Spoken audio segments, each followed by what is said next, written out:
Hi everyone, thank you so much for being here. It gives us immense pleasure to be hosting the second edition of the MC reality show, especially in the company of such established and honorable judges who've taken time out from their tremendously busy schedules to be a part of this journey of enabling and changing lives of content creators around the world. Just a note, our CEO is currently traveling. He's in Geneva and he sends his warm regards to each and every one of you. MC is at the heart of what M Content does. It is the foundation of our existence. It is about solving the problem of content creators around the world, people who have ideas, talent, stories to tell, but they don't necessarily have the funding to go out there and achieve their dream projects. This is the core problem that M Content aims to solve. And again, this is a very special day for all of us because the community knows the progress that M Content has seen so far, be it the web and application, the platform that is launching in the next few weeks, the new movies that M Content has produced, like the El Salvador Ripple Saga, and the 10 more projects that are being funded, the quality, the scale, as well as the Cineverse and the NFT initiatives M Content is doing in the metaverse, and the growth that the project has seen in the last few months. And as we grow in scale, we are in a better position to help and solve the problems of these content creators. Through our first MC show, we were able to fund two content creators, two filmmakers, one from Nigeria. He made a movie called Sar. The other one was a girl from Pakistan who made a movie called Explicit. And our ambition and plan is to fund at least 100 projects by the end of this year. And for the contestants, I would like to just say that, you guys are lucky. From the various entries that we received, you guys have made it so far. So please make the best use of this opportunity. You are among such esteemed people from the industry. They have the authority. These guys are champions in their own regards. So please make the best use of this opportunity and don't lose heart in case you guys don't get selected. We always have the next MC reality shows happening. You can take your learnings from here, refine your pitches, and be a part of those upcoming M content shows. So I look forward to a very exciting MC show and looking forward to some great ideas. And again, I would like to thank each and every one of the judges for taking time out. It is an honor for us to be hosting you here and learning from all of you. So I would like to now play a video from one of our previous contestants, Fidel, who won the MC funding in the first round. And I'm really excited and look forward to an amazing show, guys. So thanks again for being here and all the best to all the contestants. My name is Tara Otu Fidel, and I'm a content producer, and I worked with M Content on a project called SAR, the suicide story. And it's something really amazing about M Content. Initially, when from the scratch, when I saw the opportunity to pitch up a story, I was like, are these people real? Cryptocurrency, this and that, but I tried, and you can see what we have right in your TV screen, and it's something fantastic. It's something that everyone should jump on. These are people who are interested in apex quality, and they're concerned about how they could change the world, they could change the globe. This is the largest, biggest, digital currency. If you're not yet on board, you better jump on board. Thank you. Let's start off introducing the judges. I'm going to give a brief introduction. You guys can say more about yourself, say hello. I'll start off with Justin Crosby, TellyCast podcast host, founder of Boom PR. He's out of London in the UK. Justin is a specialist B2B. I'll start off with introducing Justin Crosby, TellyCast podcast host, founder of Boom PR. He's from London in the UK. Justin is a specialist B2B content industry PR and marketing consultant with a mission to help clients sell more content around the world. He launched Boom PR in 2009. Some of his clients include award-winning content creators, distributors, studios, and industry organizations, including Barcraft Studios, Pact, Zigzag Productions, Buccaneer Media, Drive, Vull, I don't know how to say it, Justin, VUULR, First Look TV, Brown Bob, Fairnell Media, Icon Films, and Spring Films. Justin also hosts TellyCast, the TV industry news review, a podcast dedicated to sharing insights and opinion on the latest developments with the global TV industry's movers and shakers. TellyCast is the fastest growing TV industry podcast and the TV industry's favorite podcast. Television Business International said that. So welcome, Justin. Thank you very much. It's nice to be with everybody. Looking forward to seeing all these fantastic pitches that are going to be coming up. So I'm very excited to see what's coming up. Thank you for inviting me. Thank you, Justin. Next we have Mike Basone. Mike is the creator, executive producer, and showrunner behind Legacy and The Shadow of Greatness. It's a Discovery Plus original. And the NAACP nominated docuseries Benedict Men, and that's a Roku original. Welcome, Mike. Thanks very much, Ryan. It's really a pleasure to be here, everybody. Really excited to hear these pitches today and work with the M Content team here. So it's a pleasure. Thank you. Thank you so much for being here. Next, we have Karin Bock-Leitert, Global Communication Manager and Executive Producer of Red Bull Media House. She's from London in the UK also. Karin is an Emmy award-winning creator who develops, commissions, produces, and directs all kinds of media productions, from large-scale live events to documentaries and bespoke creative shorts. Karin is a seasoned project manager and has a proven background in leading creative teams and driving innovations and an instinct for potential, resilience, and strategic thinking. She is well known for turning crazy ideas into actions. She creates stories that entertain and inspire for live as well as non-live productions. Welcome, Karin. Hi guys, I'm really looking forward hearing ideas that I would never have heard, wouldn't it be, for MSeed and for this new kind of way of sharing ideas. So I really look forward. Thank you very much for having me. Thank you so much. Last up is Danny Fenton, CEO at Zigzag Productions, also in London in the UK. Danny has overseen the launch of Zigzag offices in New York and Manchester. He executive produces all Zigzag content. He is also the founder of the NIPA, New Independent Producers Alliance. Danny is a regular speaker at conferences such as Sheffield Documentary Festival, EBU Factual Entertainment Conference, Real Screen, the Format Convention. As an experienced judge, he is often asked to judge broadcast, RTS, and BAFTA award ceremonies. Thank you, Danny. And it's a privilege. It's a privilege to be judging the MSeed competition. I'm very pleased to be invited by M Content to be here today. We have an all-star panel of judges. I'm glad all you guys are here. First up, we'll have Rod. He's one of the people that want funding. We'll bring them in one at a time.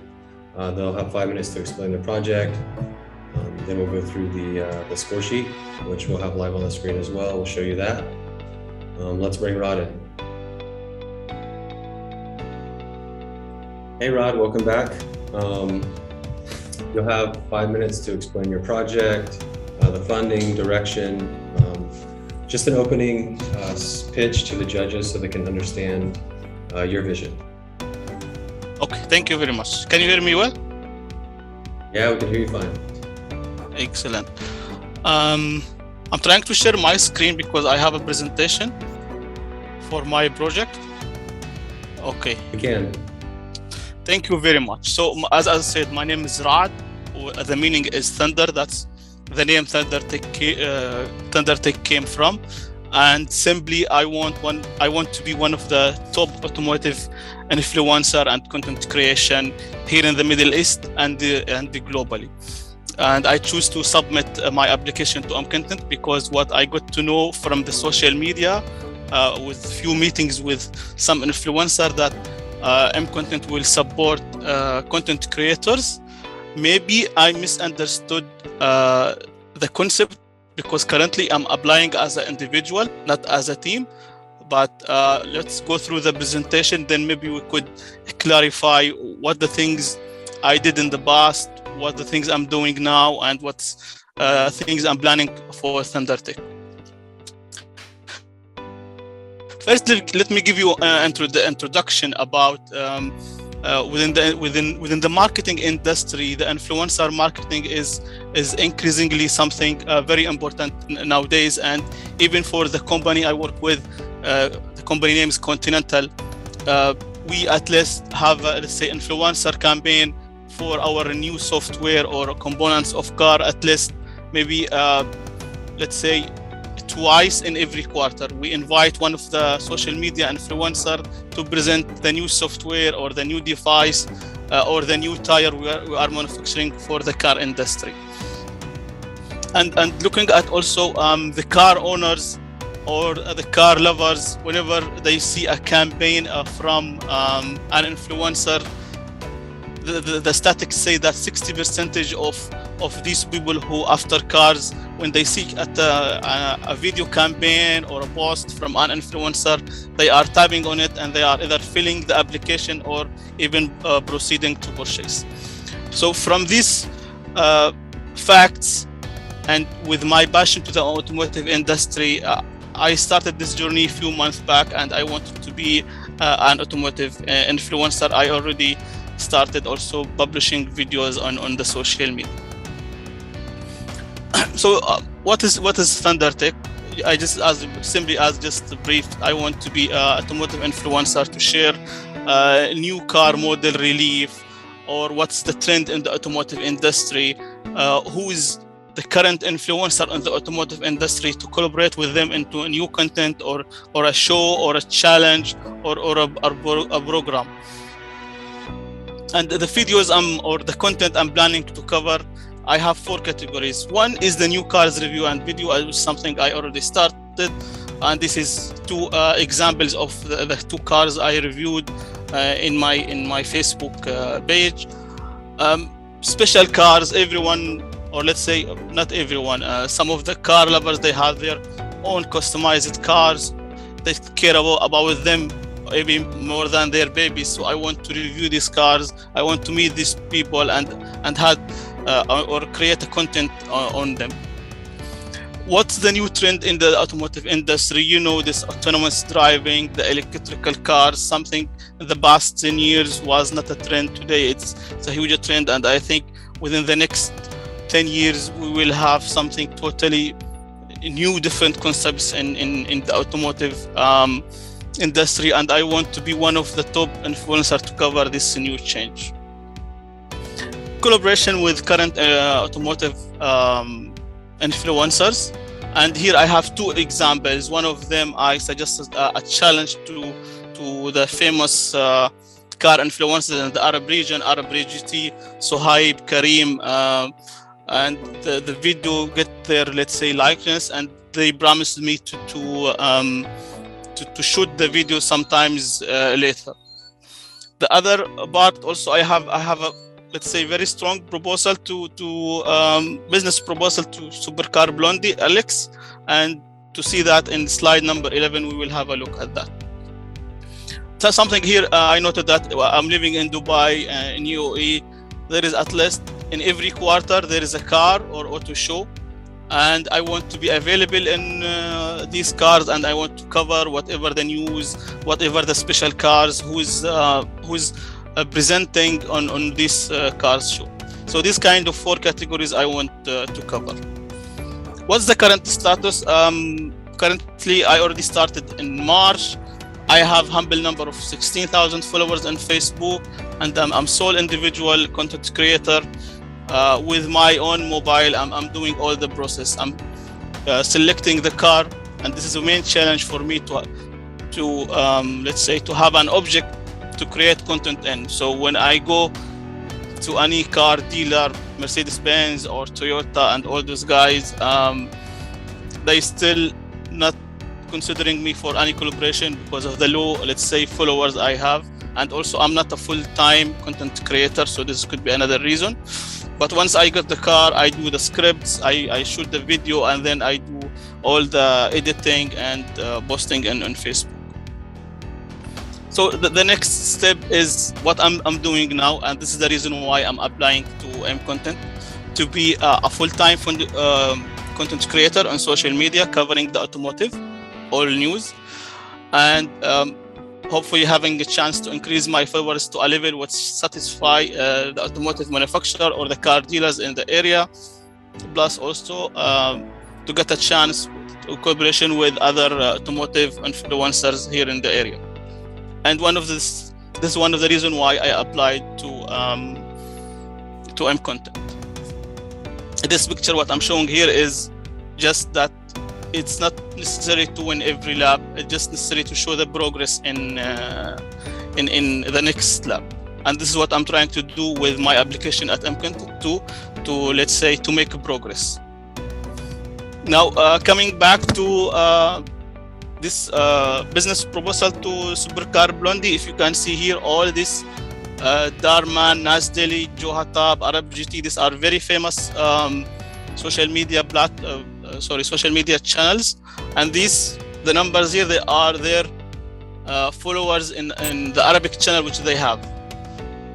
Now for me, the monetization of the social media is something very important, and to accelerate this process, so it can help me to leave my current job and focus into the let's say the content creation.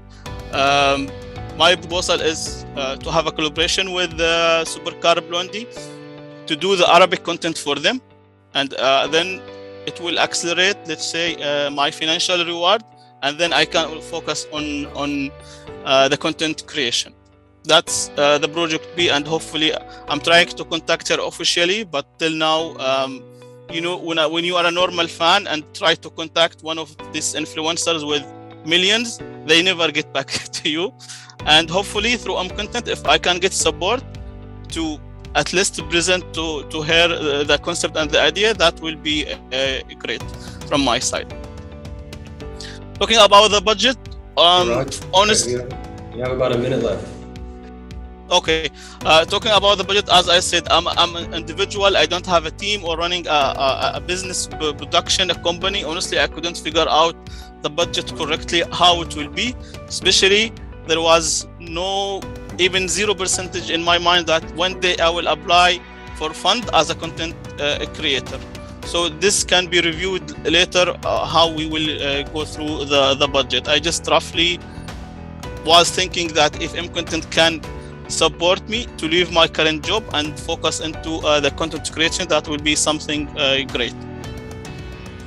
And here, this is my last slide. This is about me, as why I am into the automotive industry, because I will tell you something, that in Continental we have our own innovation platform where any employee can submit their idea or new innovation about the cars, and I submitted more than 20 idea of them currently under study and selected as a winners. In the future, you might drive a car or electric car or autonomous driver with one of the feature I came up. So don't worry, you will be safe with these features.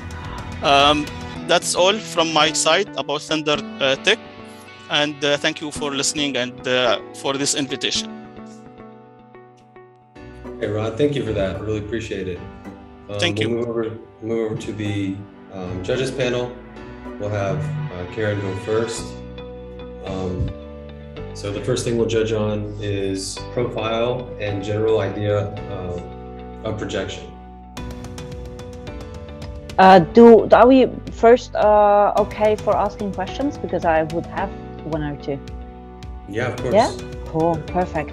Yeah, because one of my biggest questions, Rob, is would this only be for the Arabic market based, you know, from out of UAE, that your idea that you propose, or would that be a worldwide thing? It's worldwide, because I the same in my page, I have the both content. I have video in Arabic and in English. Okay, and then the other thing is, what is the unique content that you're proposing to the to the others to make them collaborate with you? So why do you think somebody that has so many followers necessarily goes to you instead of somebody else? So what makes your content so unique? It will be a challenge with a new content idea, like the idea which I presented to Arab GT. Was something new driving experience. I don't think that someone in the past think about it. Okay. Any example? I will tell you. For example, on the question of they reached 3 million on YouTube, they were looking for idea what kind of video they have to make, and I suggested to them we can do a reverse driving event. You can start, and let's say the points or the marking will be on 3 criteria.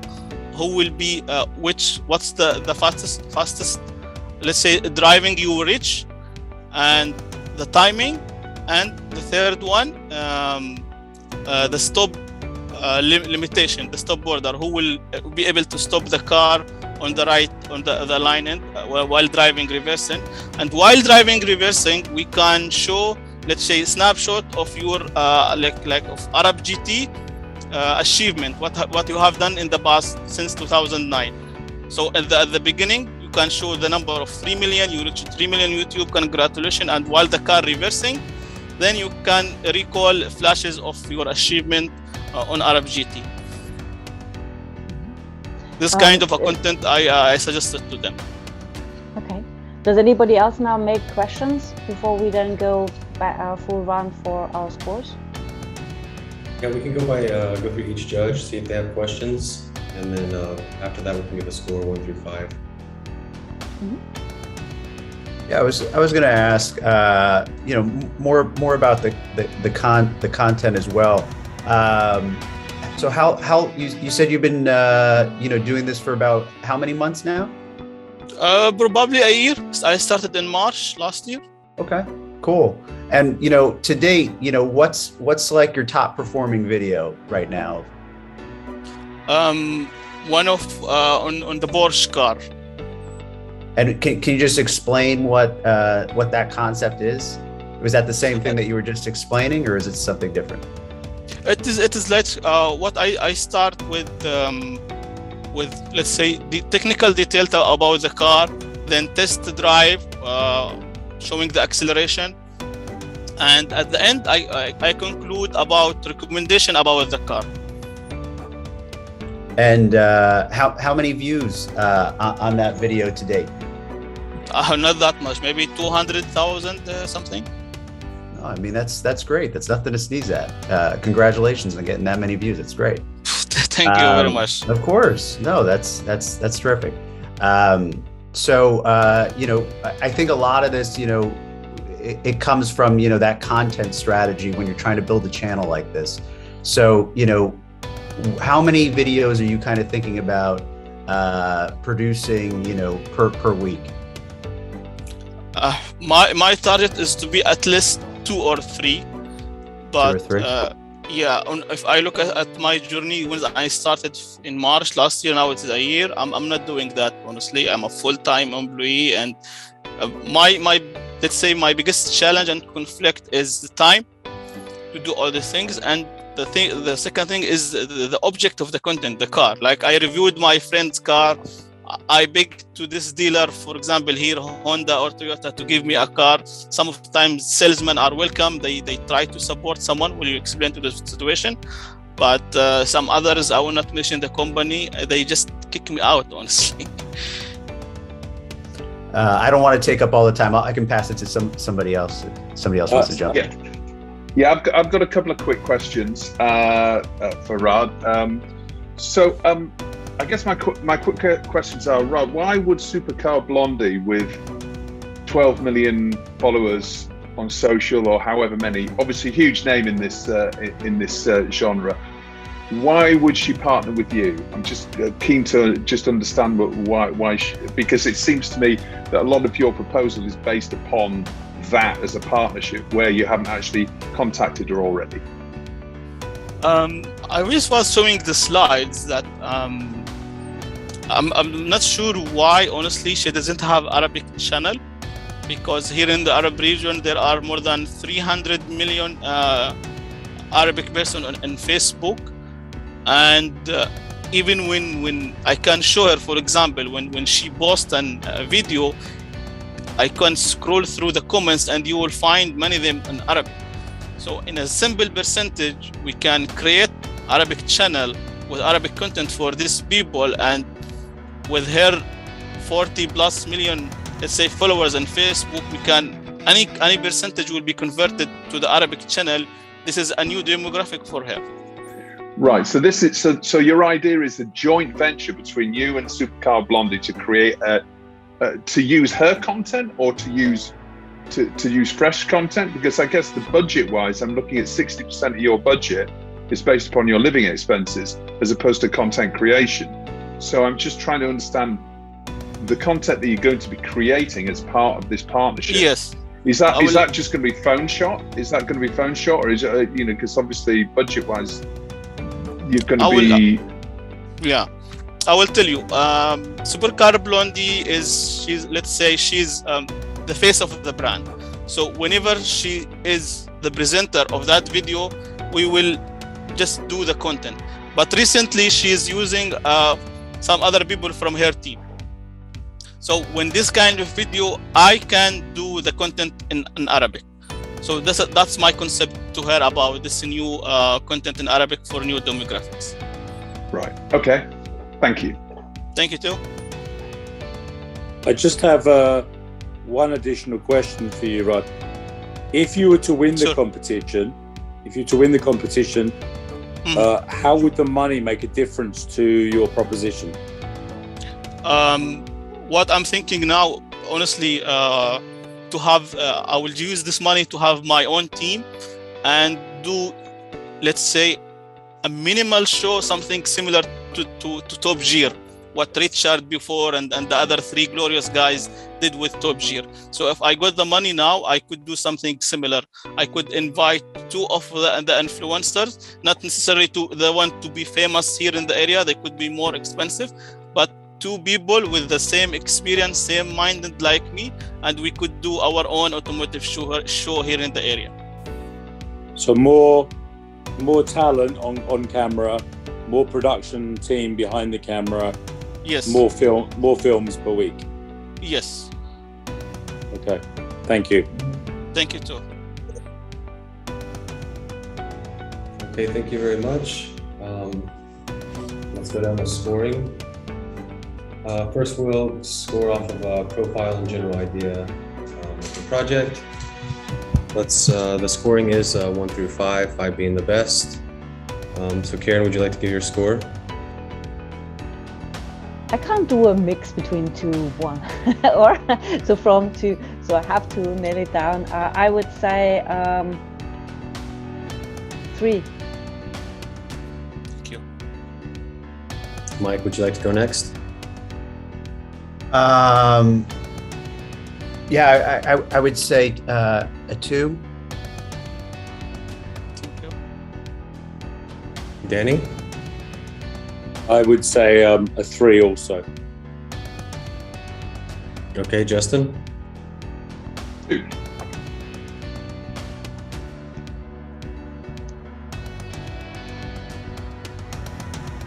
Okay, next up is execution and style.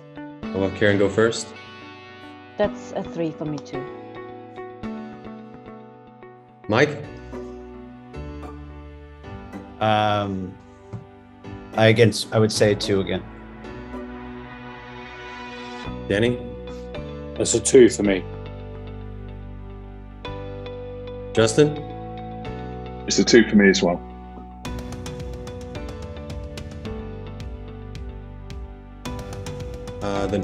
The next is mood board, tone, team talent, the idea behind the team. 2. Mike? 2 as well. Danny? 2 as well. 2 as well. Justin? And 2 for me as well. All right, next up is the storyline. Targeted audience, market, and outlook. Karin, go ahead. 2. Mike? I'll give you, I'll say 3. I thought you did a good job with the market outlook. Danny? I agree with Mike. I'll give that 3 as well.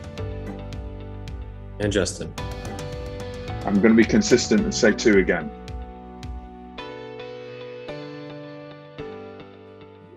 Okay, great.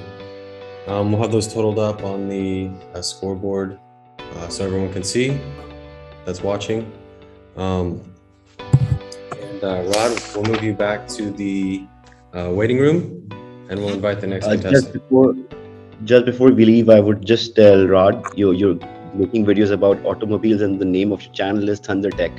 So, Yes. Just for you to think, and it has to have some automobile or auto link to it, so that right now when I read the name, it looks at like a tech channel to me, right? If I don't look at the content of the video. So maybe something for you to think and rebrand yourself as an automobile content creator when you move on, right?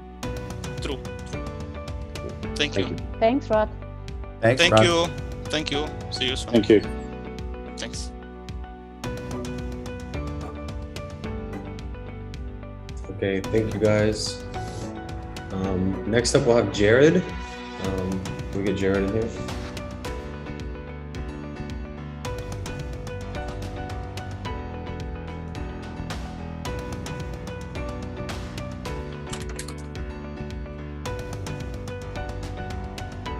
Hey Jared, welcome.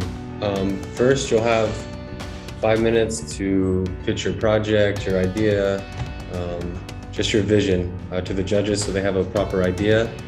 After that, we'll go into the scoring. They'll take turns and ask questions directly to you about the project, and then we'll go into the scoring phase. So the floor is yours. Okay, so yeah, I'm pitching a feature film called Blue Dream. As I mentioned, I made 1 feature film, so this is my 2nd feature that I hope to make. And the story is about an ex-convict named Dade. And when we meet him, he's working as a janitor at a very dodgy bar and grill. And while he's there, he strikes up a connection with the waitress who works there, Cole. And one night, Cole just vanishes. She just disappears. So in order for Dade to find her, he enlists the aid of his ex-girlfriend and drug dealer, Nick. And Nick proceeds to lead Dade through the underbelly of the city to find their way back to the person responsible for Cole's disappearance. And this is essentially a genre neo-noir thriller. I'm a big fan of genre material. But it is character driven, and just like my previous feature film, that was also genre material, but at the end of the day, it was also character driven. So with Blue Dream, while you have this genre thriller, a little bit of the revenge element going on, the more character-based B story that ultimately becomes the A story by the end of it is about an estranged couple reconciling their past, letting go and moving on with their futures. So that's really more of the emotional end to me as an actor. I hope to act in this as well. I acted in my previous feature film. And yeah, we have an awesome cinematographer, Michael Yari Davidson, already on board. He's industry professional here in Toronto and all over. Some core unique talent on board, worth noting, Julian Richings, who's an internationally renowned character actor. He's been in like Vincenzo Natalia's Cube, the Wrong Turn horror franchise, Bruce McDonald's Hardcore Logo, which personally I am a huge fan of that movie. Kind of a Canadian classic. And yeah, and that is who is on board. Karin Leduc to play Nick, the French-Canadian drug dealer and former girlfriend of the lead character, Dade. She's a phenomenal French actress. Was nominated for a Genie a few years ago, but that's essentially who's on board or who has interest at this point. And it's really, after having done the self-funded first feature, it's about just trying to level up slightly. I'm very aware of what the limitations are. On top of that, this is indie filmmaking, so there's going to be lots of compromise and lots of problem solving, but I am trying to level up in terms of cast locations. But I don't think the story is anything crazy or out of my reach. It just needs proper funding this time and not just self-funded out of our pocket, shot with a 4-person cast and crew. So, and that is it.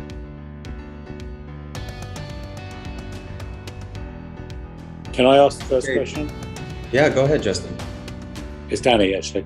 Sorry, Jared, Danny. very succinct pitch, very clear. What's the budget of the project? I'm asking for 150K. Right now, I've broken it. No, go ahead. Is that dollars? Sorry, US dollars. Yeah. So that I think that translates to 180 in the ballpark of 189 Canadian. And what was your previous film budget? Being completely transparent, 5K. And would this be shot in English or in French Canadian? English, but there are a few French words thrown in from the actress, but nothing. It's more of like slang or, you know, yes, no. So it's not like you're dealing with large monologues in another language. So I would just say English, really. And my last question is, you hooked me with the premise, but I'd like to know what the outcome is of the story. I don't know if you want to give away the ending. Oh, no, sure. Because the outcome ties into a more interesting aspect that I didn't touch on. So like I mentioned, Dade is an ex-convict, but as the story goes on, you find out that he went to jail initially because he took the fall for his ex-girlfriend, Nick, early on, years ago. So he basically made sure she didn't go to jail and he took her place. So he's kind of a fraud in jail, you know, he's innocent. And in the end, somebody gets shot. Nick's fingerprints are on the gun, and Dade opts to take the gun from her even though she doesn't want him to. Take the fall for her again. So it's kind of like history repeats itself, only this time they've already reconciled their undying love for each other. So, you know, the past has been wrapped up, but it's also history repeats itself. And then there's just on the last shot, there's just this moment of, was that actually the right move on the part of Dade? And that's how it ends. Okay. And sorry, the pitch is verbal. You don't have any deck or storyboard or anything like that? I can drop a sizzle reel into the chat if you want me to. Good. That would be good. Yeah, and this is something, so just to give context to it, I made this sizzle reel last year, and it was really all about trying to make something visual in terms of, because I've been pushing like deck, lookbook, but I'm like, yeah, I just need something visual at this point. Plus it's just rejuvenating to get that done. But it was also, how do I do something visual with not dropping 4K of my own money into a concept trailer, which I've done twice in the past? And how do I do something without getting involved, you know, with all the COVID restrictions at the time? So, yes. Can I ask a couple of questions, Jared? Yeah, sure. So first of all, congratulations for getting your first feature on a couple of channels. That's Amazon Prime you mentioned. How's it done? Because I'm assuming that you've self-published that on Amazon. Is that right? Well, we didn't self-publish. We, you know, it's all about who you know. So I have a filmmaker peer of mine, and he had a movie that was being sold by his sales agent at the time. It's a group called APL Film. Mm-hmm. He talked us up. He'd seen the movie because he was burning my Blu-rays for me, but he talked it up to his sales agent. They took a look at it. They brought us on board. They sold our movie to a distributor called Ammo Content. Yeah. And Ammo Content got it on Amazon Prime, Canada, US, UK, Tubi TV. It's officially on YouTube in English and Polish. Now, you know, we don't. Congratulations! That's really impressive. I mean, how's it done? Do you know? Can you just give us a broad brushstroke in numbers, or? I can't, because we just don't get that info. Like we sold to AMC Poland, and I asked hey, do you know when it's on, just for like social media reasons so I can post about it? And all I get back is, we have no idea, but they have it. Okay. So we don't get the data, but I can't tell you though. I know it's being found here. I know there's an audience that is developing, which I want to leverage for the next one, because I'll get like every other week I'll get DMs on Instagram from people who are finding the film. I can, you can see the user IMDb ratings come in, and there's still legs on the festival circuit, which is crazy to me. Yeah, well, it's you've got some really established businesses that have bought into your first film, which is great. I could ask you lots of questions. I realize we're stretched for time a little bit, but just in terms of, have you got a director and any talent attached yet? Is that all in place, or? Yeah, well, I'm the director, writer, and one of the actors. And then, like I said, cinematographer is on board, potentially an executive producer. It just depends if there's actually funding in place for her to get involved. Like I said, Julian Richings. So, like, I've felt for the longest time that I look at this all like, we've just opened the puzzle and the puzzle pieces are scattered. But once I get that green light or a bit of funding just to build off of, maybe not even the full budget, I can start reaching out and pulling these puzzle pieces together and things will start coming together. That's how I regard where I'm at with it.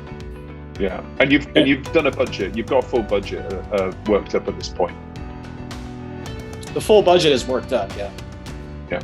We don't have any funding in place.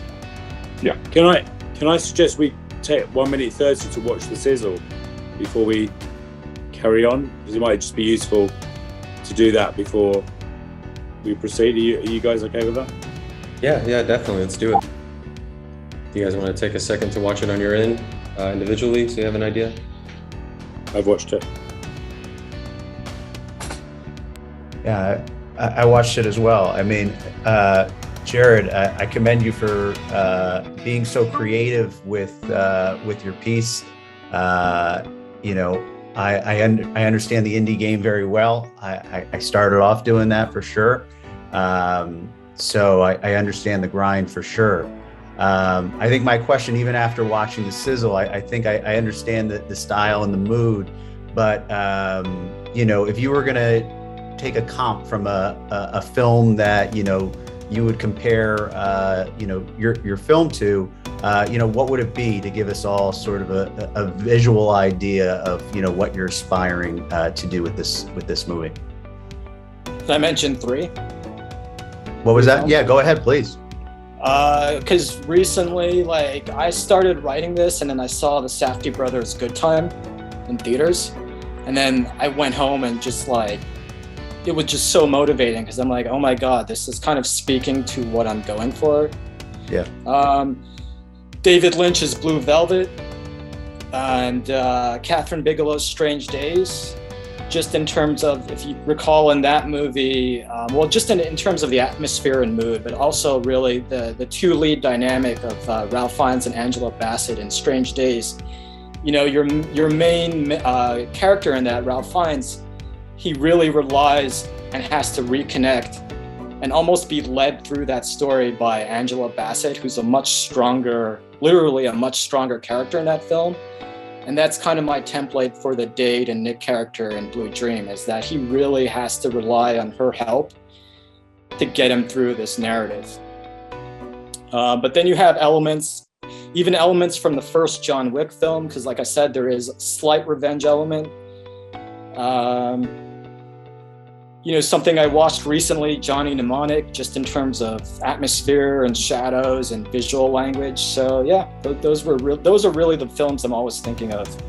Yeah, and you mentioned that you're going to act in it. So I'm assuming, or I might be wrong, but the lead character, is that what you're proposing you'd be playing? Yes, but I've written this character, believe me, to my strengths. Like in my first film, Streamer, you're looking at two main actors, and there's a third character, but he kind of just pops in and out. So it's really two main characters. And because we chose to make that movie through the subjective lens of my character, I'm literally in every frame. So this time around, I'm not in every frame, and it's written for more of an ensemble. And my character is more of a reactionary character to the other characters around him. So it's not like I'm giving myself monologues. I probably actually have less dialogue than I do in the previous film. It's more about my strong suit is facial expressions and just reacting off of the other characters around me. So I've really tried to design this. I mean, the ego is always part of this stuff. Like, I do think that, but I'm certainly trying to be very realistic of what my strengths are as a performer. And I feel like I actually have something to contribute in terms of the themes of, letting go of your past and trying to just move on. That's my emotional end to all this. It's actually something I feel I can work through within the story. Gotcha. And, in the previous movie, it was a different side of the same coin. It's by no means an autobiography, but there are other themes and ideas that I'm working through in that movie. And part of that was intentional, and part of that was just being efficient to not try to, just build off of some stuff that are already based in reality, to just make it a more fluid story. And last question, I'm sure we're running out of time. But outside of your last film, have you acted in anything previously that we might know? Well, this was really just a small, close-up lip syncing role, but Hedwig and the Angry Inch. Okay. Pretty much, it's a big cult film at this point, but that's what got me unionized initially. And right now I'm non-union, but that was kind of, and then a lot of commercial auditions, a lot of background work. So I've really dabbled in a lot of areas of the filmmaking process, I feel.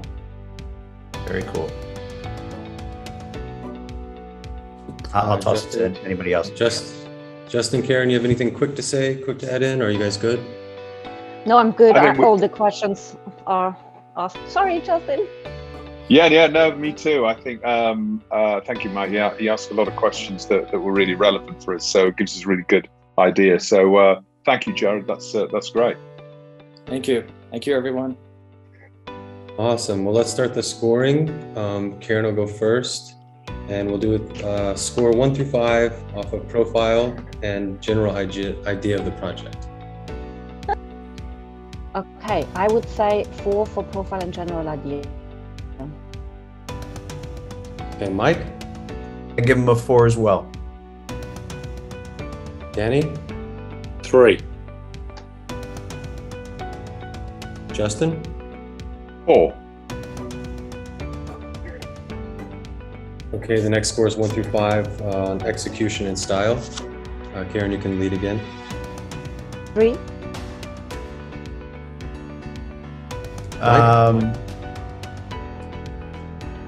I'd say a 4, but quick advice. I would just say in the future as well, to show maybe some of your past work outside of that sizzle reel from your past film.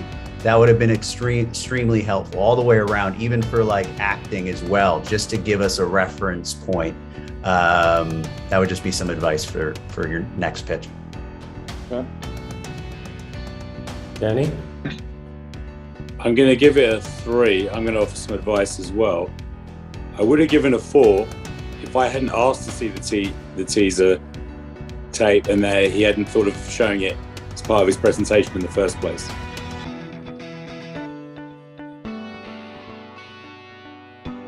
Okay, And Justin. I'm really into this actually, because I just had a quick look at Streamer as well. I just had a quick look at the taster for that online while we were chatting. I think execution and style, and then mood board and tone. I think these are quite similar areas actually that we're scoring on. So for me, I'm going to give it a 5. Okay, great. So, as you were saying, they're kind of similar, but let's move to mood board tone. and team talent projected. Karin, would you like to give a score for this? Yes, 3 out of all the same reasons that I only gave a 3 on execution and style. This has to do with the presentation and the way you sold yourself, because I think you sold yourself a little bit short. Mike? I agree with what everybody's saying. I'll still give you a 4 on that, and maybe it would have been a 5 if I saw the past work as well and all those good things. So as Karin just said, sell yourself. This is like, it's okay. This is your opportunity to really build yourself up. That's what these things are all about. We're buying into you, right? So it's just like, give us the biggest sales pitch you can. Danny? I'm going to agree with Karin. I'm going to give him a 3 because I do think he undersold himself. Justin? I think the tone and the style is, I can very much see where you're going for this, Jared. There's a very particular style, and for me, that's probably why you've been commercially successful, if you like, on your first film, which is fantastic, and I think that stands you in very good stead. So for me, I'm going to give you a 5. Amazing. Next up is storyline, targeted audience, market, outlook. Karin, would you like to go first? Clearly a 4, even borderlining a 5, but a 4. Okay, great. Mike?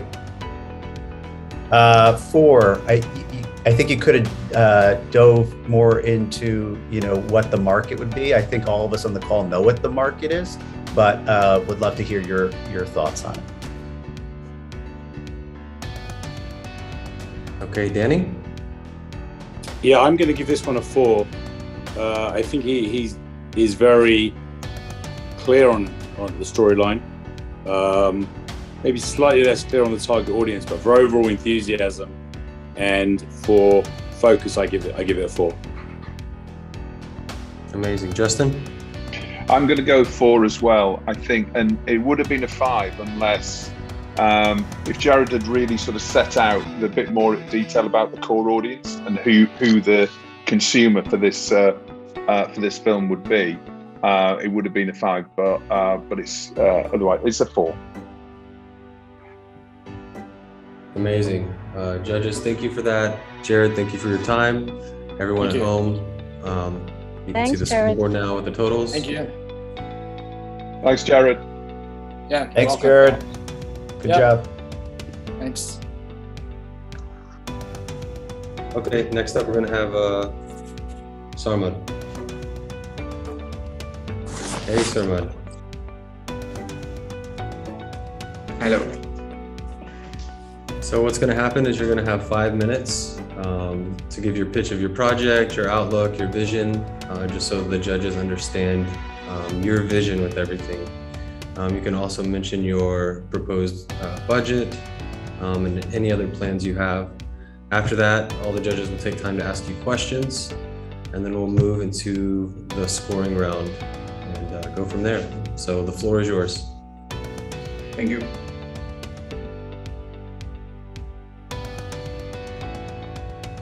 Hi everyone, my name is Sarmad, and my pitch is for an improv comedy show. The idea for this came to me when I am a theater producer and theater actor as well. So we were always doing improv shows for the past 5-6 years, and there's this improv troupe from Lahore in Pakistan called TellyCast, and they have a live act for improv comedy, and they have been performing all over the country. So I've been working with them. So we came up with this idea that we wanted to take this into a big production, take it digital, take it to YouTube or some OTT platform where we can really showcase our talents and skills as improv artists. So The idea is basically I feel that there's a huge vacuum for good quality comedy in Pakistan. We have a huge number of audience on the digital platforms. It's around around 15 to 20 million people, and we are a population of 200 million people. So audience is always growing. Not only just by a few million, but exponentially. So there's a huge vacuum of a good comedy show. That's what I feel. And the shows that are being on air or on any OTT platforms, they are quite similar and redundant in their approach. It's very similar to what Jimmy Fallon or Jimmy Kimmel or Ellen show. They're basically rip-offs of those shows. So what we are trying to do with this is create a show that is original in its sense, and it just doesn't cater to celebrities and actors and their numbers, their fan following. Come on and watch the show. It caters actually to the skill of the comedy show that we have, the comedians that we have. Improv is a very hard skill, I believe, and that's how the idea came about. We wanted to make a show about improv artists from Pakistan, and not just from one city, but a whole lot of cities, putting them in teams, pitting them against each other. With a very good host. So it's basically, the idea is to have three comedians each on two teams and pit them against each other. So in the 10 to 12 episodes that I have listed for the comedian, the teams are going to be rotated in every episode. The team captains are going to remain the same, but they are the best improv artists that we have, and the rest of the teams are going to keep rotating. So the main games I'll come about them is the main game is about lying and telling the truth in a way that it seems a lie. I'll explain it to you. So every contestant will pick up a play card, and they'll read out a story which we will provide them. We will provide to them, and they will have no idea what's written on the card. So they will read out the card and, for example, read out the story. Like for example, if I'm on the team and I'm playing, and I'm like, I have asked for money from my friend's father, posing as a girl on phone over the years. That's about it. That's all I will read, and the other team will try to figure out whether I'm telling the truth or I'm telling the lie. The interesting twist in this is, every person lies differently. I lie differently. Someone who is not regularly lying in their life, they lie differently. And the twist is, there will be stories that they will also provide before we go on the floor, before we roll the camera, and those stories will be the truth that they will provide before the show. And if a truth comes up in the card, then you have to tell the story like it's a lie, so that other team thinks that you're lying, and they guess it as a lie, and it's the other way around. So you tell the lie in a way that the other team thinks that it's the truth, and you tell the truth in a way that the other team thinks that you're lying. That's the objective, making them guess otherwise. Then there are other improv games that we have. We have What's in the Box, where there are two boxes. One person is allowed to look in the box while the other person is not allowed to look, and then they're trying to guess whether there's something in the box or if the box is empty. Then there is a funeral, a game where a member of the team lies down in a way that a dead body is, and the other team has to come up and tell jokes, say stuff that will make the dead body laugh. who does it sooner than the other team wins. You can be like two policemen on top of a dead body. You can be like two a doctor and nurse on top of a body. You can be just bystanders on top of a body that has just been under an accident. So it's all improv, where whatever you choose to do with a dead body, it's up to you how you interact with it. So then there are other games like Ajeebo Ghareeb, where strange and wicked. So we take input from the audiences, what kind of strange or wicked relationships that they want to see. They want to see strange and wicked aunties. They want to strange events. They can see strange and wicked wedding nights. So stuff like this. In terms of production, what I believe is when we shot 2 pilot episodes, when we shot it, one thing I realized that, in terms of the production, I have been part of productions in ad films and dramas, and I've seen how tiresome and how long they can be. So if I need to shoot 10 episodes of a drama or a thriller or a film or anything, it will take me like minimum 6 months. But with this, we shot those pilot episodes in one day. We started rolling before lunch, and we shot the first episode. There were a few cuts, but that's all about it, because it's all live. Even if we make mistakes, the improv artists are taught to improvise from there are no cutbacks. There are only cuts only when there is a major technical flaw or something. Other than that, it's all live. So we shot it the first episode in the day. We shot the next episode by dinner time.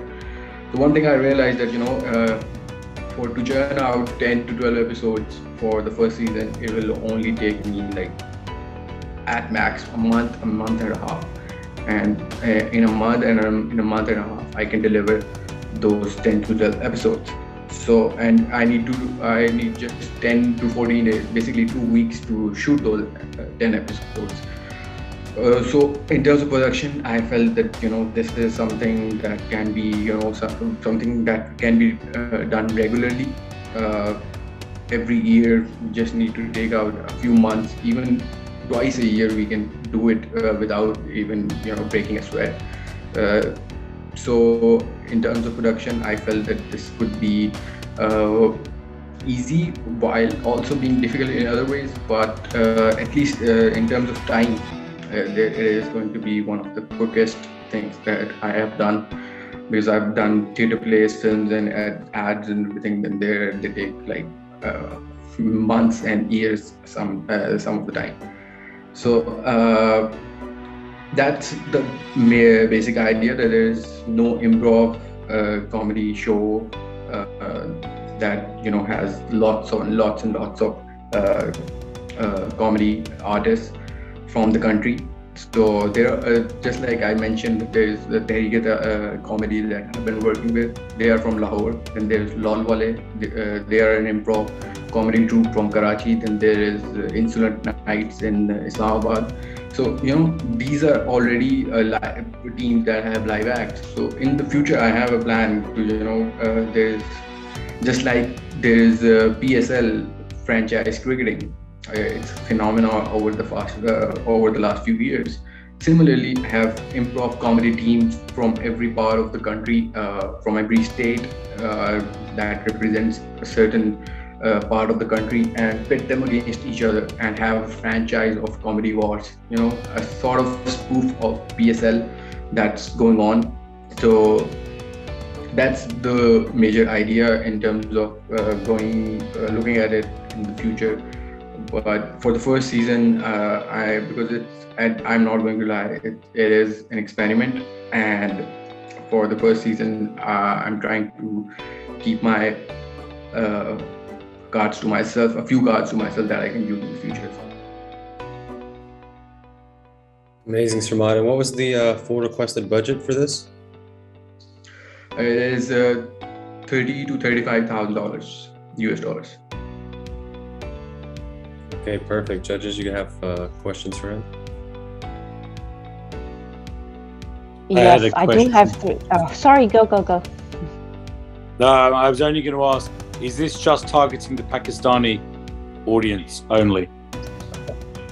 It is going to be targeting audiences that can understand Urdu and Hindi. So Indian audiences also come into play because we literally speak the same language. So if the show goes big, because just like I said, it's for the first season, it's a bit of an experiment. So I'm not going to go all in with a huge ass production. I'm going to see how it plays out in the first season, see what kind of things work and what kind of things are not working, and then go big and maybe market in the Indian audiences and the audiences that are in the Middle East, Europe, or the US side. Are you familiar with an English-speaking format called Whose Line Is It Anyway, which is an improv competition show between teams? Whose Line Is It Anyway? I know the show. I've seen a few episodes. It used to be quite big back in the day. That's right. Yeah. That's all from me. I do have similar questions because you just said the same language. Which language will you use? Because humor is very tricky, especially when it comes to languages. So will it be in English? Will it be in Urdu? What are the languages you're aiming for? It will be Urdu and Urdu Hindi. Because that's what we are expert in terms of humor. We're not expert in, we don't have fluency of English. So maybe I can have a team that can one day, come up with just who are English dialect speakers. But that will again be something that I will discuss with my creative team. Oh, absolutely. And then the other question was, you said you want to do it live should be a live show, not a recorded show. It will be live with a live audience, but it will be recorded. We will have a little bit of editing going on, but there will not be the cuts will only be for the technical issues if there is any. But other than that, there will be no stops. As in, if anyone makes a mistake, they carry on from there. They take it from there, and how they go about it. It's again their skill, how well they can handle mistakes. Absolutely, that's part of the game, isn't it? Yeah, that had been my questions. Maybe you guys will have more. Yeah, I've just got a couple. It's a similar point to what Danny raised earlier on. There's another British comedy show which is an improv show called Would I Lie to You? And how would you differentiate? Because it's a very similar idea, and I realised that you have a number of different rounds. It's not only that; it's obviously you mentioned the funeral round and a few others. How would you differentiate it? Because that is obviously a protected format. Absolutely. Actually, I discovered this specific game when I was traveling through the UK, and it was quite common in the pubs, playing this game where you tell stories and the other person guesses. So I used to enjoy it a lot, and I was in summer school, and someone suggested, you need to watch Would I Lie to You? And that's how I found David Mitchell, Lee Mack, and I am a huge fan of David Mitchell. So it is quite similar, like you said, but there will be different segments in it that you can reenact the situation. The other team will have an option, whether they want to make you reenact the situation or not, whether they want a confession from you. So there are two variations that you can do. And like you just said, it's not going to be just this game. There will be like 6 to 7 games that we will keep rotating in different episodes. But this will be the main game, but in a Desi style, in a Desi way. Because lying is I've been observing it ever since I came across this game. That how people lie when you put them in this game. But you just read out the situation and then you how.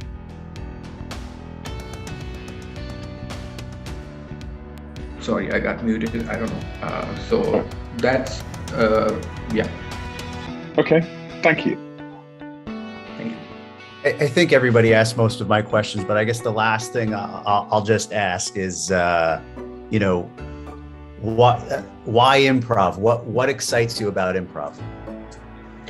I am basically from theater. That's how I learned my craft. I learned the writing, production, everything from theater. And as we were producing plays in theater, we had no budget, and with zero fundings, we didn't have money to hire actors. Eventually, I also had to step in certain projects. And when we were learning acting for theater, we were taught improv very consistently all the time, because in theater there is no room for mistake. And that's how I learned a little bit about improv, and that's how I learned to appreciate it as well. And to choose improv for Pakistan is because no one is doing it, but everyone's doing it in their regular lives. Everyone is lying or telling the truth in a way that it seems like a lie or some. It's sort of that kind of thing. Humor is a big part of Pakistani society, and that's why I say there's a vacuum for it. They're all the comedy shows that are trying to be on air, they're very similar to all the talk shows that are going on that are big around the world, like Jimmy Fallon and Jimmy Kimmel. There's nothing that pits comedians against each other in teams with point system and a great host. Great. Okay, great. Let's move into the scoring. Karin, you'll be up first as usual. Score 1 through 5 for each point. The first one up is profile and general idea of the direction. I like it a lot. I give a 4. Okay, Mike, you're next. Yeah, I give it a 4. I'd say just in the future, always helpful with these sort of pitches, especially formats like this, putting together a visual treatment for this to be able to run through, very, very helpful. So I'd recommend that in the future as you're working through your pitches. Actually, have 2 pilot episodes. I'm sorry. I actually have 2 pilot episodes. I don't know if I mentioned it or not, but we did shoot 2 pilot episodes. So if anyone wants a visual representation of how we're going to do it, so for them, yeah. Okay. Danny, you're up next. Yeah, because I haven't seen the pilot episodes, and because I question the similarity to existing formats, I would give it a 2. Okay, Justin? Yeah, it's a 3 from me. Next up is execution. A 3. Mike? Yeah, I think to Danny's point, because we haven't been able to see the execution, it's tough for me to gauge. But I'll give it a 3. Perfect. Danny? I think to Mike's point, the lack of any presentation and that it was just a verbal, I give it 2. Okay, lastly, Justin? Yeah, for those same reasons, 2. Okay, next up is the mood board, tone, team talent. Karin, go ahead. That's why I gave it a 2 here. I swapped it around, different to the voice a little bit. Mike? Yep, 2. Danny? 2 again. And Justin? 2 for me as well. Next up is storyline and target audience, a market outlook. That's a 4 for me, but purely because at the end you said something very important, which was that there is hardly a show out there in the Pakistani markets that has a similar storyline, a similar way to do that. So if that's the case, and I have to trust you entirely on that, then it's a 4, yes. So you will find a market for that. Yeah, I agree, Karin. That was the main point. I would say 3, and just in the future, since that's like you can see from the team's questions about it, like if that's the target, really breaking down, why that would be the case in the Pakistani market, why this will work. Having numbers behind it, some data, that would be very helpful. Okay, thanks, Danny. I think that this one is a 3. There's clearly is some focus and knowing the audience and the target, so I would give it a 3. Okay, perfect. Justin? I'm going to give it a 4 because obviously you know your core audience. It absolutely would have been helped as to Mike's point if you had some figures and actual demographics to share. But I do like your idea of the PSL for comedy, and so for me that's I like the way that you're thinking ahead. So for me, it's a 4. Okay, perfect. Sarmad, thank you for your time. Thank you for everything. We'll move you to the waiting room and we'll bring the next contestant out. Thank you. Thank you. Okay, perfect. Okay, next up we have Pritum. So you'll have 5 minutes to explain your project, the direction, the funding you're requesting, just so the judges have an idea of your vision. After that, they'll take turns asking you questions about everything you just said. Then we'll go into the scoring round and give scores for each subject, 1 through 5, 5 being the best. And then after that, we'll move on. Okay. Hi everyone. So I'm here to pitch for my short film idea. It's about a film under 20 minutes, a lip short. It's about a distressed employee of a private company who loses a costly watch which he borrowed from his friend, and now he has to face the consequences. So I got inspired from one of the fact that in India, more than 10 million people work in private sector, and their average salary is hardly $300 to $400, which is I think quite minimal. So our film explores the life of the protagonist, Rajesh, who is a working employee in a private company, and he finds it hard to cope up with his urban life and also the personal and professional life. And he likes buying watches, and he's fond of luxurious watches, but he is unable to do that because of his economic condition. And the irony is he has to save money to buy a motorbike for transportation. So one day he gets invited to a house party of the rich class people, and he borrows a watch from his friend. And due to some incident, he loses the watch. And when he sees the price tag of the watch, it's more than his average salary, or from the monthly salary. And he has to what our Indian people used to save money in R10 piggy banks for anything, and he has to break the piggy bank in order to give the money to his friend. And ultimately he breaks the money, breaks the piggy bank. So what happens is he imagine a slow-mo, imagine the shattering of the R10 piggy bank into the floor, and it's quite silent. We can see silent like the great Raging Bull scene. It's actually talks about the economic class divide, and also about the little dreams of the city that get shattered. So it's quite silent because we can see maybe it's a big problem for him, but for many it really doesn't matter.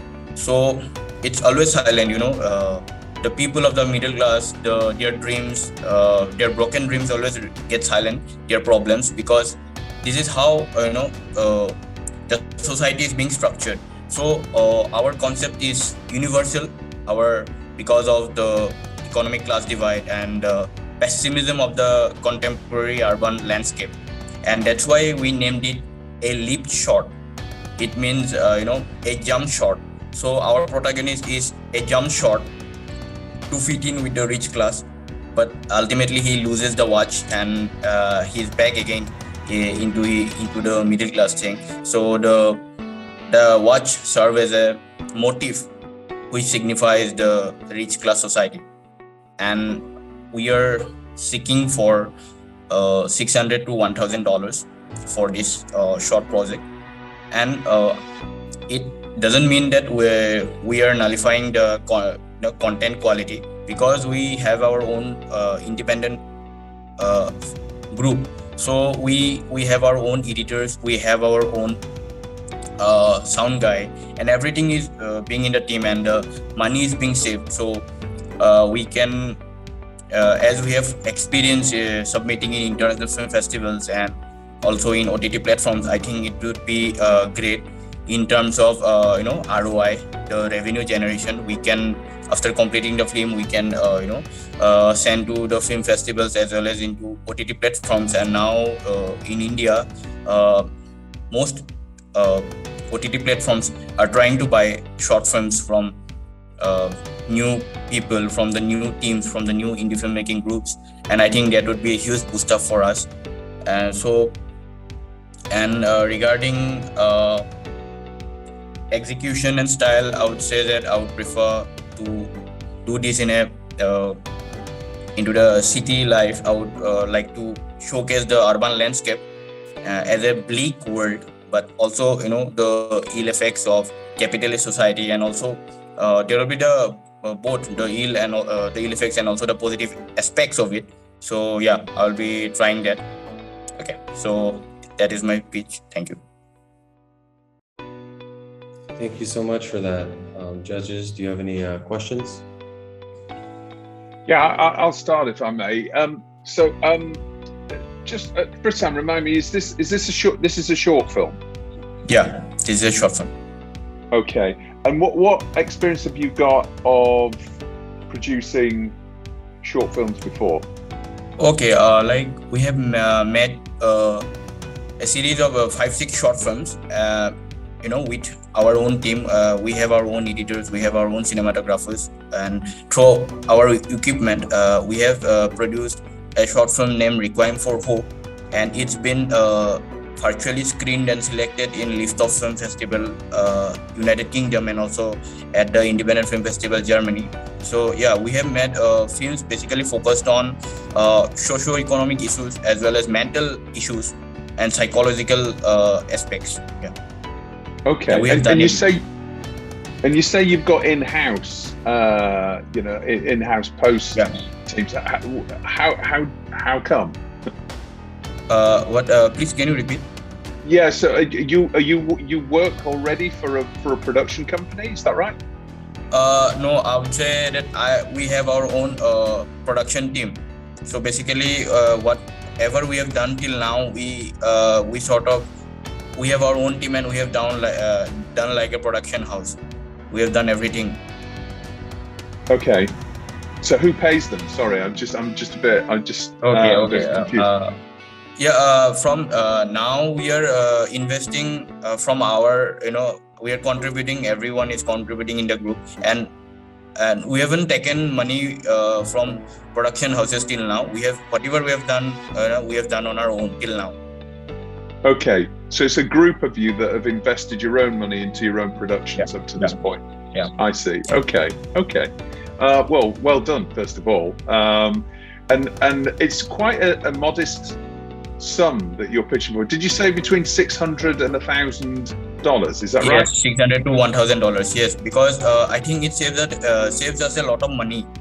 When it comes, because we are doing group work, and actually now we are not looking for our films for the we're not looking for the commercialization. I mean, what I'm trying to say is, in between the group, we are not looking for money. We are trying to prosper through our concepts and ideas. And if I seek that money, I would definitely like to give that money back. I mean, through interest, through generating revenue. And we have our marketing team. We have recently established a marketing team, so they will look into it and the prospects.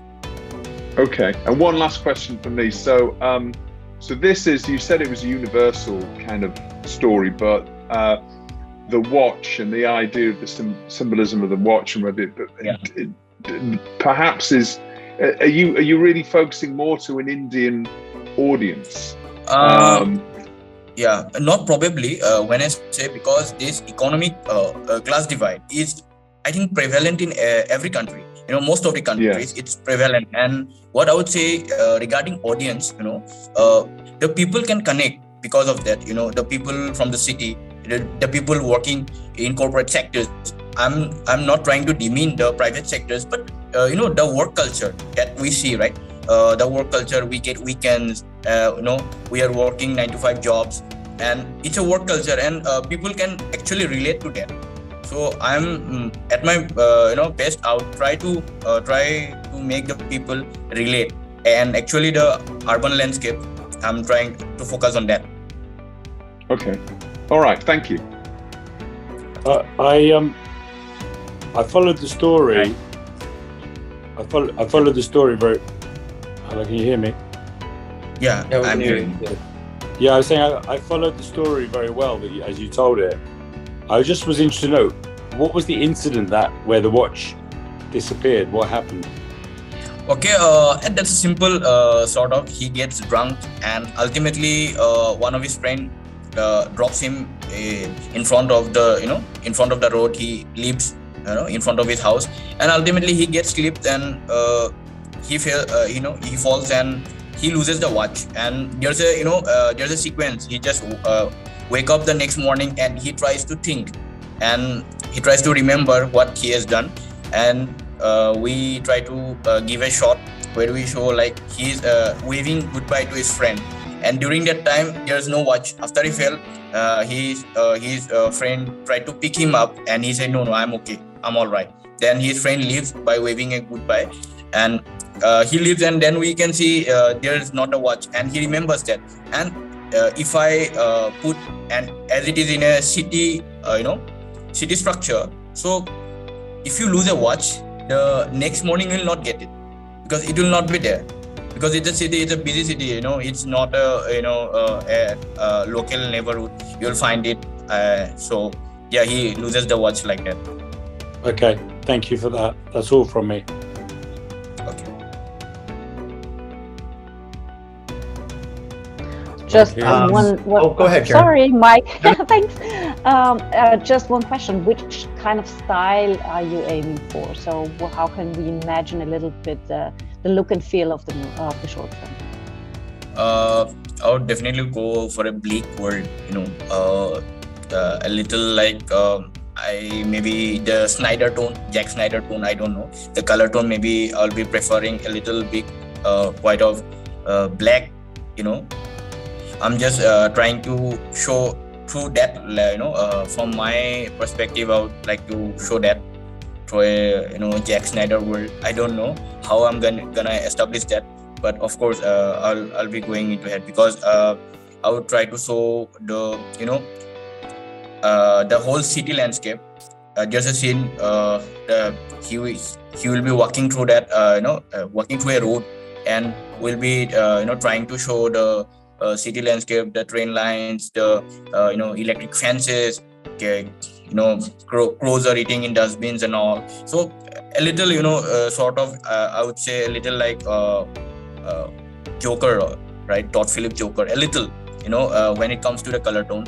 So yeah, I would be showing a little ill effects of industrialization too, like as it's actually related with economic class divide, and also with the pessimism of the contemporary urban society, as we all know. So yeah. And just, sorry, Mike, one more.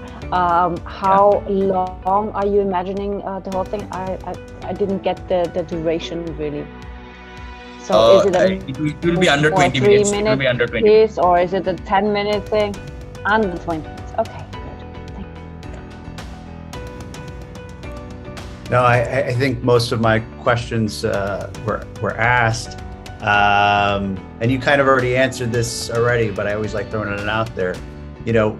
Why this story for you? What does this mean to you to be able to tell this story? From my personal perspective, I 3 years back, I shifted to a city landscape. I shifted to a city, and I was there, and everything was looking bleak for me. Everything was depressing for me, and that time I resorted to writing, and I tried to. This is quite personal for me. I tried to write whatever I felt during that time. Also, as I was doing freelancing during that time, so my work culture was quite different. It's not from 9 to 5. It's actually more than that, and I was quite feeling the pressure of that. I was really feeling that pressure. So there were no friends, around me. All I had was living somewhere else, So that really, depressed me quite a lot. And I really felt that I should actually write about that. And that's how I structured the whole story. And I was reading Marxism during that time, and also like existentialism, Nietzsche and all. And that actually, structured the whole thing for me. Thank you. I don't have any other questions. Thank you. Okay. Amazing. Thank you for that. It's very interesting. We'll move to the judging. First, we'll start off with Karin, like we have been. We'll start with the profile and general idea of the project. Although I now heard a little bit of the backstory, which was great to hear, I think I can't give more than a 2. Okay. Mike? I'll give it a 3. Danny? I actually can really visualize this story from how it was told, so I'm going to give it a 4. Thank you. Justin? It's a 3.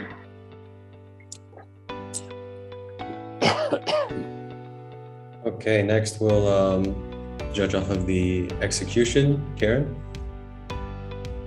A 3. Mike? I would say just in the future to present some of your work at the same time so that we can understand a little bit more how you're going to execute this. So a tape, a sizzle, a deck, any of that would be helpful for us. So for that, I'll give it a 2. Okay. Danny? I tend to agree with Mike that it would have been useful to have some visuals, but actually the delivery and presentation verbally was quite good, so 3. Justin? Yeah, similarly, I think I'll go for 3 again, just because you're obviously very invested in this. So we have to go with your passion really. So I think a 3 for me. Okay. Okay, next we'll move over to mood board, tone, team talent. Karin? That's exactly why there's a 2 here again, just out of the reasons that the others just said. Okay, Mike? 2 again, but I'm gonna say that your red light in the background, I know your sensibilities. I know there's gonna be some style to it. So I gotta give you a thumbs up for at least the cool look. Yeah, I'm quite inspired from Batman Matrix. So yeah. All right. Put it in, show us in a deck next time a little bit. I think that'd be helpful. Sure. Of course, I was really a little ill-prepared. So yeah. Danny? I have to give it a 2 as well because there wasn't a mood board and there wasn't enough background material. Okay, Justin? Yeah, for those reasons, it has to be a 2, I think. Okay, we'll move over to storyline, targeted audience, market outlook. A 2. But I want to also add the reason. I think this story could be even thought bigger, because it could be something that if you go for this idea of every country could somehow relate to that, it would be nice to make it even bigger and not just have it in one country. Maybe that's happening to 3 people at the very same time, just in different places of the world. Something like connect and interconnect something. So I think if otherwise it's just the one storyline, Yeah. and this is almost like not enough for me. Okay. Awesome. Mike? I thought you did a good job, laying out the story verbally to us. I could see it. So for that, I'll give you a 4. Thank you, Odette. Awesome. Danny? As I said before, I really bought into the storyline, and I don't want to be too stereotypical, but I was sort of imagining Slumdog Millionaire in my head as he was telling the Okay. story and about the watch going missing. I wanted to know more about how the watch went missing, which he then explained. So I'm going to give it a 4 as well. Okay. Okay, Justin? Yeah, for me, I think 3 for this.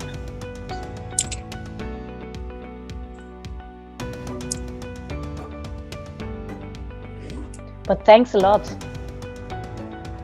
Yeah, that's it for the judging. Thank you so much for your time. Really appreciate Yeah, it. good. Thank Good you. luck. Good luck. And it's such a modest amount. Such a modest amount that I'm sure you'll get this made. But good luck.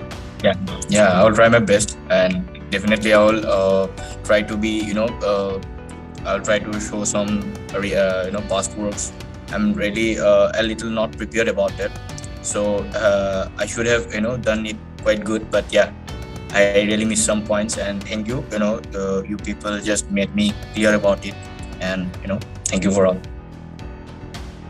Amazing. So we're going to bring everybody back in real quick. Everyone's good? Thank you for all the contestants and judges here. Our chief content executive, Sakit Patan, is going to say something, and then we'll close out the show. Actually, thanks, Ryan.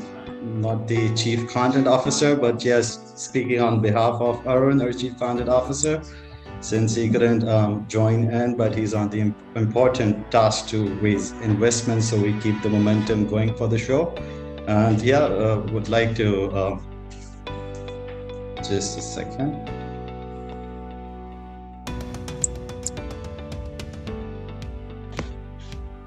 Yeah, so just would like to thank all the participants, Raj, Jared, Sarmad, and Pritum, and all our respected judges. Thank you so much for your time, Karin, Mike, Justin, and Danny.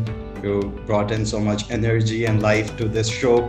We thoroughly enjoyed all the amazing ideas by all the contestants, and believe that all the amazing ideas without funding are mere hallucinations. So the reason we are here to support and encourage our young talent.